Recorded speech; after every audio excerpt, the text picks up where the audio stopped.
만물이 잠에서 깨어나는 계절 봄입니다. 저는 봄이 참 좋습니다. 1년 360일, 65일 봄날만 같았으면 좋겠습니다. 하지만 1년 내내 날씨가 이렇게 봄날만 되면 안 되겠죠. 곡식이 연그러가는 여름도 필요하고 또 곡식이 익어가는 가을도 필요하고 또 땅이 쉬어야 되는 겨울도 필요할 것입니다. 우리 인생에도 그런 것 같아요. 때로는 가을도 필요하고 겨울도 필요하고 봄도 여름도 필요하고 사계절이 있는 우리나라가 참 좋은 나라인 것 같습니다. 봄날이 있는가 하면은 혹독한 겨울이 있고 밝은 날이 있는가 하면 어두운 날이 있고 깊은 골짜기가 있는가 하면 높은 꼭대기도 있고 그것이 인생입니다. 예수님이 오시기 한 500년 전 이스라엘은 그야말로 혹독한 겨울이었습니다. 아주 어둡고 캄캄한 날들이었습니다. 포로에서 해방되어 돌아왔지만은 환영해 주는 사람도 없고 성전을 짓다가 중단한 상태에서 사방에서 대적들이 공격해 오고 모든 것이 황폐한 폐허가 되어버린 그런 예루살렘을 맞이하면서 백성들은 낙심했습니다. 그때 하나님께서 두 사람을 보내서 하나님의 말씀을 통해 그들을 격려하시고 새롭게 일어나게 하십니다. 그 첫 번째 사람이 학개라는 사람이었습니다. 이 학개는 굉장히 날카롭게 이스라엘 백성들에게 하나님의 말씀을 전합니다. 너희가 지금 자기 집이나 짓고 있을 때냐? 빨리 일어나서 성전을 지어라. 하나님의 전을 건축하라고 재촉합니다. 그런가 하면 스가랴를 통해서는 8가지 환상을 통해서 먼 미래에 일어날 일들을 말씀해 줍니다. 예루살렘의 미래가 어떻게 될 것인지, 장차 하나님께서 그 예루살렘을 어떻게 이끌어 가실 건지를 말씀하고 있습니다. 하나님의 크신 능력으로 모든 것을 회복하시고 모든 것을 하나님 뜻대로 이끌어 갈 것이다. 이렇게 하나님께서 스가랴를 통해서 그 백성들에게 말씀하십니다. 현재 눈앞에 보이는 현실만 보고 낙심하지 말고 절망하지 말고 하나님의 크신 능력으로 모든 것을 회복하고 예루살렘을 새롭게 하실 그 하나님의 영광을 바라보자.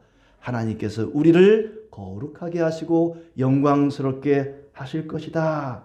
그러니 어서 속히 너희가 할 수 있는 일, 성전을 재건하는 그 작은 일부터 시작해봐라. 그러면 틀림없이 하나님께서 큰 일을 이루실 것이다. 말씀을 하셨습니다.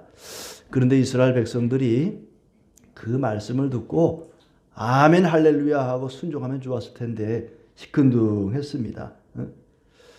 하나님께서 스가랴를 통해서 멸망의 땅, 심판의 땅, 바벨론에 더 이상 머물지 말고 축복의 땅, 예루살렘으로 돌아오라고 말해도 그들의 반응은 별로였습니다. 아무리 생각해도 말도 안 되는 소리 같거든요. 폐허가 되어버린 이 예루살렘이 어떻게 영광과 거룩함을 회복한단 말인가. 이건 말도 안 되는 소리다. 백성들의 반응은 그야말로 시큰둥했습니다. 어떻게 그것이 가능하겠는가. 그때 하나님께서 그들에게 확신을 주기 위해서 일어나겠다. 여호와께서 그의 거룩한 처소에서 일어나심이니라. 새로운 번역성에 보니까 주께서 그의 거룩한 처소에서 일어나심이니라 그랬습니다. 주께서 일어나셨다.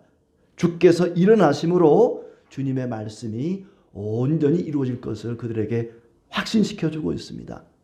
세상에 말도 안 되는 일이 그것뿐이겠습니까? 우리가 지금 이 자리에 앉아 있는 것만으로도 말도 안 되는 일들을 우리는 경험하고 있습니다. 하나님께서 스가랴를 통해서 그들이 일어날 것이다. 이 일어난다는 표현은 히브리 말로 네오루라는 말입니다. 네오루. 이 말은 잠에서 깨어나다, 일어나다라는 뜻입니다. 잠자리에서 깨어나다, 일어나다. 하나님께서 마치 주무시는 것 같았는데 이제 일어날 것이다.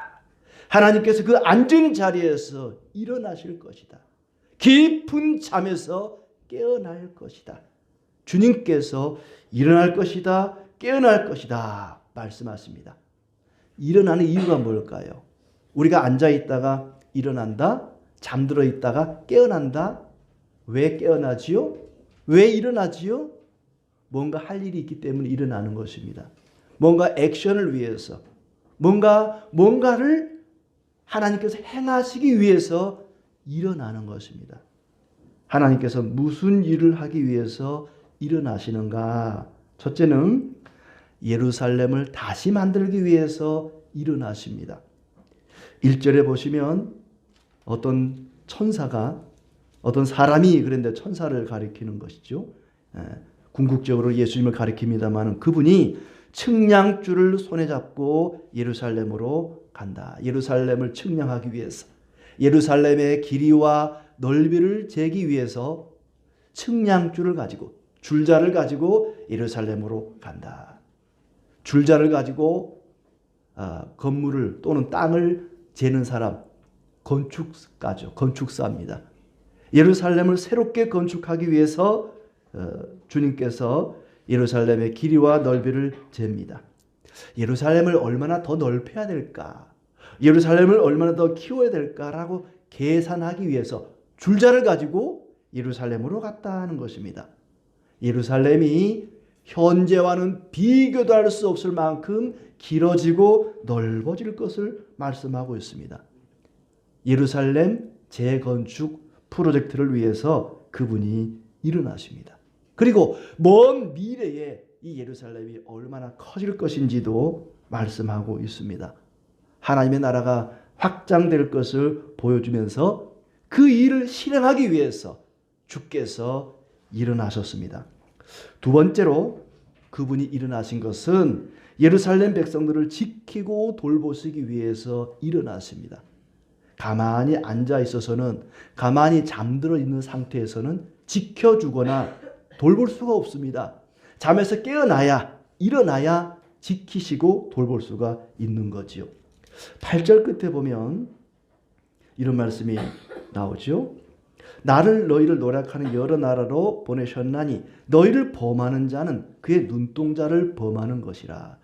너희를 범하는 자는 그의 눈동자를 범하는 것이다. 하나님의 백성들을 해치는 자들은 하나님의 눈동자를 해치는 것이라 그랬습니다. 우리는 하나님에게 있어서 눈동자와 같은 그런 존재들입니다. 여러분의 눈동자가 얼마나 소중합니까? 물론 신체가 다 소중하죠. 우리의 몸 가운데 소중하지 않은 부분은 하나도 없습니다. 모든 신체가 다 소중하지만 눈동자, 이 눈동자만큼 소중한 것이 없을 것입니다. 눈동자는 아주 예민하고 우리 신체 가운데 아주 소중한 그런 부분이죠. 하나님에게 있어서 성도들은 눈동자와 같은 그런 존재들이다. 만약에 성도들을 대적하고 성도들을 괴롭히고 성도들에게 해코지 하는 자가 있다면 그것은 바로 하나님의 눈동자를 범하는 것이다 그랬습니다. 하나님께서 우리를 지키시기 위해서, 우리를 괴롭히고 우리를 해치는 자들을 물리치기 위해서 일어나시리라 말씀하십니다. 하나님은 졸지도 주무시지도 않고 늘 깨어서 우리를 지키시고 보호하시고 돌보십니다. 우리를 지켜주기 위해서 그분은 일어나십니다. 4절에 보시면 예루살렘은 성곽 없는 성읍이 될 것이다 그렇습니다. 예루살렘을 둘러싸고 있는 성곽이 있습니다. 돌로 쌓여 있는 높은 성벽이 있죠. 이 예루살렘 성벽이 더 이상 필요 없는 그런 날이 올 것이다. 그만큼 많은 사람들이 예루살렘에 모여들 거라 그랬습니다. 모든 민족이, 열방이 예루살렘을 향해서 모여들어서 예루살렘에 사람도 많아지고 가축도 많아져서 더 이상 예루살렘의 사람이 수용이 안 되니까 점점 그 예루살렘이 넓어질 것이다.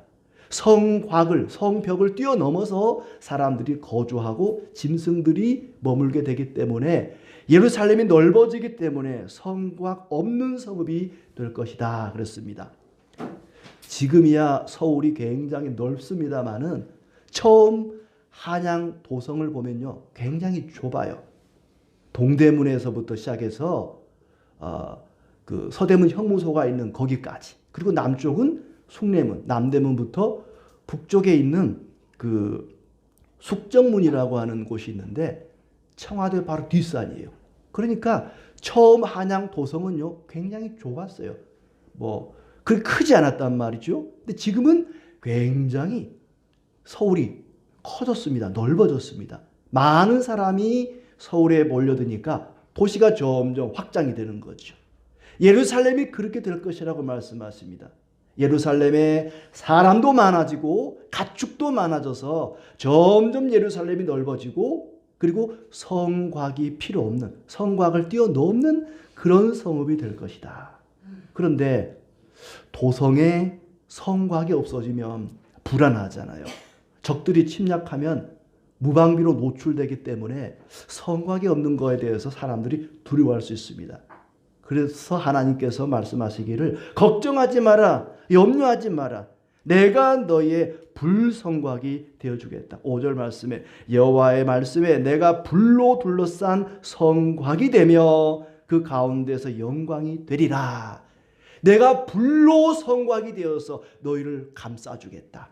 하나님께서 그 백성들을, 예루살렘을 보호하시겠다, 지켜주겠다고 말씀하십니다.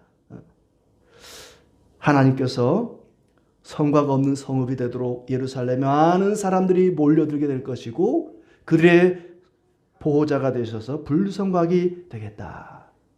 이스라엘 백성들이 애굽에서 나와서 가나안 땅을 가는 동안에 광야에서도 하나님께서 불기둥으로 그들을 지켜주셨습니다. 불기둥으로 그들을 보호하셨습니다.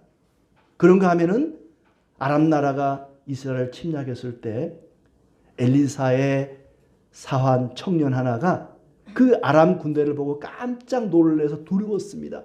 너무나 많은 적군이 몰려오거든요. 두려워했습니다. 무서워했습니다. 걱정하고 염려했습니다. 그러자 엘리사가 말합니다. 저들보다 우리 군대가 훨씬 더 많다. 하나님, 이 청년의, 이 사환의 눈을 열어주시옵소서라고 기도하지요. 그러자 이 청년의 눈이 뜨이면서 불망울과 불병거가 하늘에 가득한 것을 봅니다. 엘리사 주변에 불말과 불병거로 하나님이 지켜주시고 돌보시는 것이 보였습니다. 영의 눈을 열어보면 하나님께서 우리를 지키시고 돌보시는 불성곽이 되어주십니다. 하나님은 그렇게 그 백성들을 돌봐주십니다. 사람들은 성곽이 없는 것에 대해서 걱정을 했습니다. 하나님, 우리에게 성곽이 없으면, 성벽이 없으면 우리 어떡합니까? 적군이 쳐들어오면, 대적들이 침략해오면 우리를 누가 지켜줍니까? 그들은 성곽이 없는 것 때문에 두려워하고 걱정했습니다. 그런데 현대인들은 성곽이 아니라 돈이 없어서 걱정을 합니다. 하나님, 돈이 없으면 어떡합니까? 누가 우리를 지켜줍니까? 두려워하고 염려합니다. 하나님께서 말씀하십니다. 걱정하지 마라. 내가 너희의 돈이 되어주마. 염려하지 마라. 미국은 청교도가 가서 세운 나라죠. 그들은 하나님을 믿는 사람들이었습니다. 그래서 그들의 돈에다가, 달러에다가 In God we trust. 우리는 하나님 안에서 믿는다. 하나님 안에서 우리가 믿는다. 우리가 돈을 사용하지만, 돈을 쓰지만 우리는 돈을 믿는 사람들이 아니라 하나님을 믿는 사람들이라고 그들은 고백했습니다. 그런데 시대가 흐르면서 신앙이 점점 약해지니까 이제 하나님이 아니라 돈을 믿기 시작했습니다. 그때부터 사람들이 약간 돌기 시작해. 도라이가 많아지는 나라가 된 것 같아요. 돈을 믿으면 돌아버려요, 사람이. 우리는 돈이 우리를 지키거나 성곽이 우리를 지키거나 강력한 무기가 우리를 지키는 것이 아니라 하나님이 우리를 지키심을 믿는 사람들입니다. 두세 사람이 모인 그곳에 내가 그들 가운데 머물겠다고 주님이 말씀하신 것처럼 주님께서 일어나신 것은 그들 가운데 함께 계시면서 그들을 지켜주기 위해서 주님께서 일어나십니다. 10절에 보시면 시온에 따라 노래하고 기뻐하라. 이는 내가 와서 네 가운데 머물 것임이라. 내가 와서 너희들 가운데 머물 것이다. 예루살렘 가운데 머물 것이다. 그러니 즐거워하고 노래하라. 노래하며 즐거워하라. 내가 너희 가운데 머물 것이다. 주께서 일어나신 것은 그들 가운데 머물기 위해서, 그들 가운데 거하시기 위해서 일어나셨습니다. 11절에도 보시면 나는 내 가운데 머물리라 그렇습니다. 나는 너의 가운데 머물 것이다. 예루살렘 가운데 머물기 위해서, 그들 가운데 거하기 위해서 주께서 일어나셨습니다. 그렇게 주님은 교회의 중심에 계십니다. 나는 네 가운데 머물 것이다. 수많은 민족이 모인 거대한 도성 예루살렘에 주께서 거하시겠다. 함께하겠다. 머물겠다고 말씀하십니다. 주님께서 일어나신 것은 그 예루살렘을 새롭게 확장시키기 위해서 일어나셨습니다. 그리고 그들을 지키시고 돌보시기 위해서 일어나셨습니다. 그리고 그들 가운데 머물기 위해서 일어나셨습니다. 과연 그런 일이 언제 일어났는가? 역사 속에서 예루살렘이 성곽이 필요 없을 만큼 넓어지고 많은 이방인들이 그곳에 몰려들고 그리고 하나님이 그들 가운데 함께 거하시는 그때가 언제였는가? 언제 그런 일이 역사 속에서 일어났는가? 역사 속에서는 그런 일이 없었습니다. 예수 그리스도께서 이 땅에 오시는 그 일로 인해서 바로 이 말씀이 이루어졌습니다. 말씀이 육신이 되어 우리 가운데 거하심에 말씀이신 예수님께서 우리 가운데 몸을 입고 오셔서 임하심으로 이 말씀이 이루어진 것입니다. 교회는 점점 넓어져 가고 있습니다. 많은 사람들이 교회로 몰려들고 교회는 온 민족이 세계 열방을 향해서 점점 넓어져 가고 있습니다. 특히 예수 그리스도께서 십자가에 못 박혀 죽으시고 사흘 만에 부활하심으로 이 말씀이 그대로 성취된 것입니다. 주님께서는 깊은 잠에서 일어나셨습니다. 죽음이라고 하는 깊은 잠에서 깨어나셨습니다. 우리 주님께서 죽음에서 잠자는 자들 가운데서 깨어나심으로 일어나심으로 예루살렘이 교회가 넓어졌습니다. 그리고 우리 가운데 성령으로 함께 하시면서 교회를 지키시고 성도들을 보호해주고 계십니다.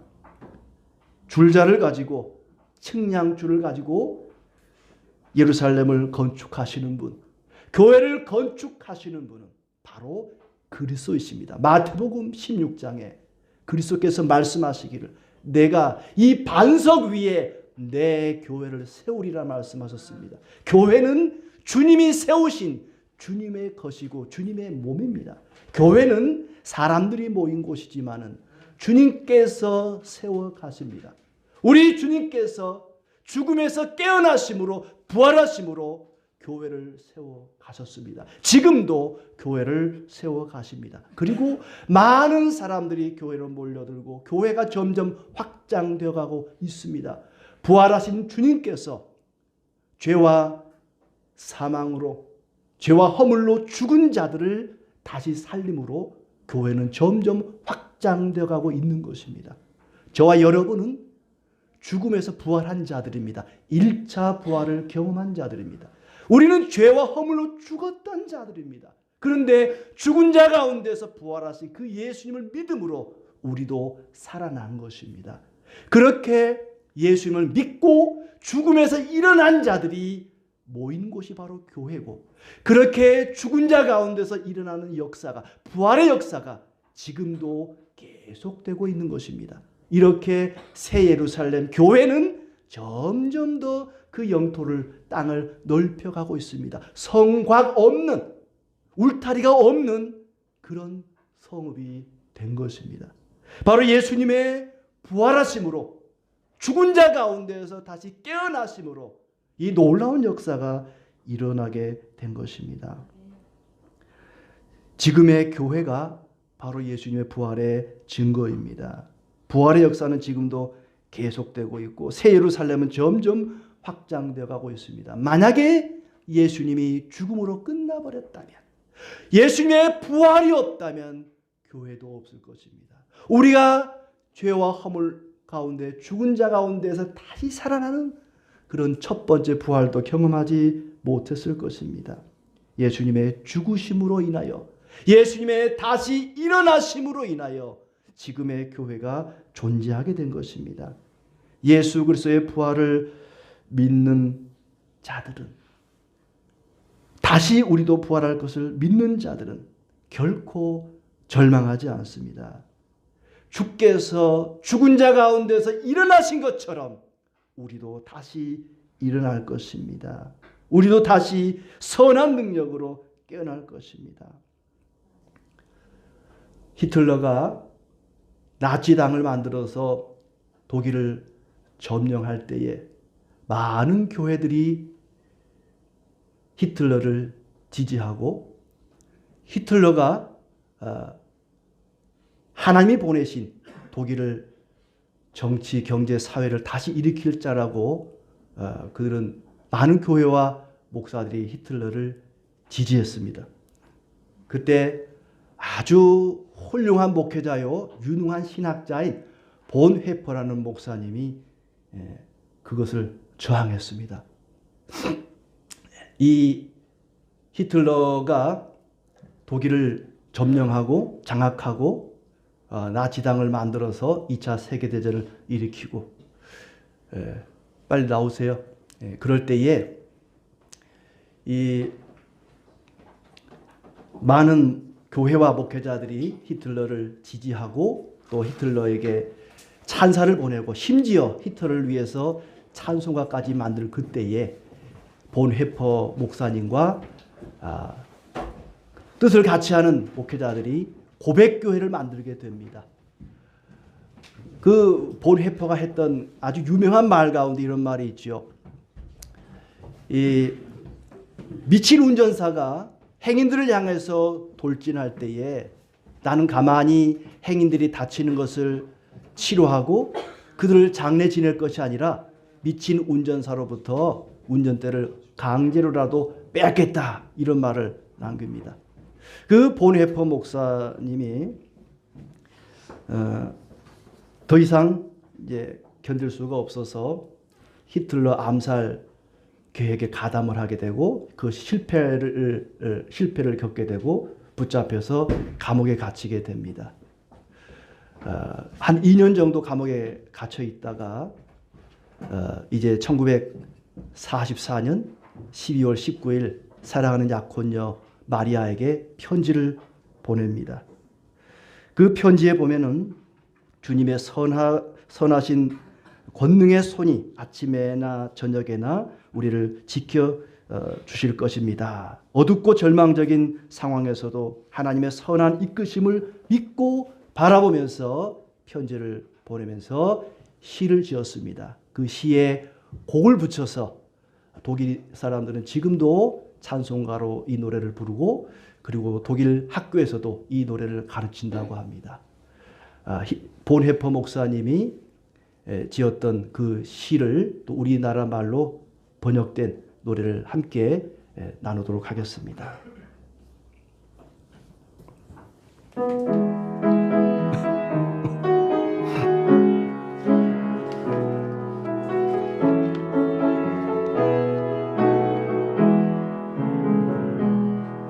주 선한 능력으로 하느시네, 그 크신 팔로 날 붙드시네.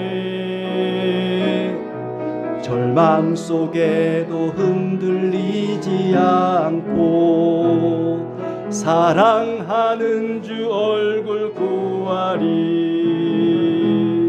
선한 능력으로 일어서리. 주만 의지하리 믿음으로. 우리 고대 안에 그 오실 그날 영광의 새날을 맞이하리. 이전의 괴로운 날 애워싸고 고난의 길을 걷는다 해도 주님께 모두 맡긴 우리 영혼 끝내 승리의 날을 맞으리. 선한 능력으로 일어서리. 주만 의지하리. 믿음으로 우리 고대한 주 오실 그날 영광의 새날을 맞이하리.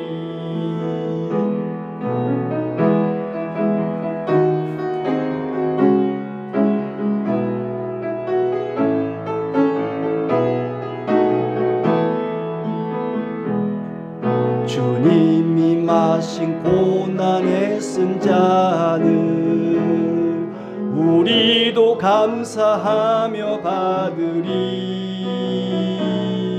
주님의 남은 고난 채워가며 예수와 복음 위에 살리라.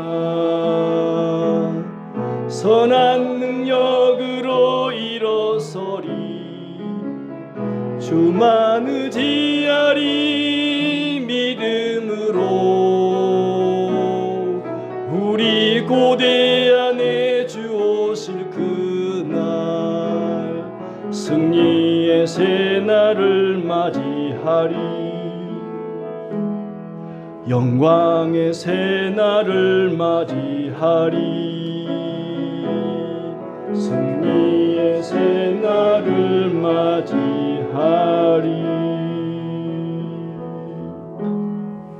아멘. 그때 본헤퍼 목사님의 나이가 39살이었습니다. 그는 전쟁이 끝나기 전에 1년여 전에 교수형을 당해서 죽습니다. 내가 사망의 음침한 골짜기를 다닐지라도 해를 두려워하지 않을 것은 주께서 나와 함께 하심이니라. 우리가 죽음의 골짜기를 지날지라도 주님이 함께 하시기만 하면 어떤 것도 두렵지 않습니다. 골리앗은 거대한 갑옷을 입고 아주 무시무시한 칼을 들고 다윗을 향해서 싸웠습니다. 다윗은 골리앗을 향해서 너는 그 거대한 갑옷과 무시무시한 칼을 들고 나에게 덤벼들지만 나는 만군의 여호와 하나님 전능하신 하나님의 이름으로 내게 가노라. 담대하게 골리앗을 향해 나아가 그를 쓰러뜨렸습니다. 그런데 그 다윗이 사울 왕에게 쫓겨다니면서 그는 두려워했습니다. 아히멜렉이라는 제사장의 집에 들어가서 내가 무기가 없이 빈손으로 왔는데 나에게 무기가 있으면 좀 주시오 했더니 마침 골리앗으로부터 빼앗았던 그 골리앗의 칼을 줍니다. 그 칼을 들고 아주 좋은 무기를 들고 갔지만 사무엘상 21장 10절에 보시면 그날에 다윗이 사울을 두려워했다고 말합니다. 무기가 손에 있었지만 그는 두려웠습니다. 하나님을 의지하고 나갈 때는 담대했습니다. 그러나 무기를 의지할 때 그는 두려웠습니다. 그리고 가드왕 아기스에게로 도망가서 침을 질질 흘면서 그야말로 도라이가 되어서 미친 사람 척 겨우겨우 목숨을 연명합니다. 핵무기가 있다고 두려움이 사라지는 것이 아닙니다. 돈이 많다고 안전한 것이 아닙니다. 주님 안에 있어야 우리는 안전합니다. 주님이 우리 가운데 있어야 우리는 안전합니다. 주님 밖에 있는 인생은 모든 것이 완벽하게 갖춰진다 할지라도 불안과 두려움에 떨 수밖에 없습니다. 주님은 우리 가운데 계시면서 눈동자와 같이 우리를 지키시고 돌보십니다. 우리를 지키시기 위해서 돌보시기 위해서 그분은 죽음에서 일어나셨습니다. 잠에서 깨어나셨습니다. 우리에게 주어진 작은 일이라 할지라도 이스라엘 백성들에게 주어진 아주 작은 일, 성전 짓는 그 일, 그것에 최선을 다할 때 하나님께서 그들에게 풍성한 은혜를 주실 것을 약속해 주셨습니다. 겨자씨 하나 눈에 보이지 않을 만큼 작지만 그 씨앗을 심을 때 그 씨앗이 땅에 들어가 썩어서 싹이 나고 많은 열매를 맺을 것입니다. 주님께서 우리를 위해 십자가에 죽으시고 사흘 만에 다시 살아나셨습니다. 그 주님을 믿고 의지함으로 용기 있게 담대하게 살아가는 부활의 증인들이 되기를 진심으로 축복합니다.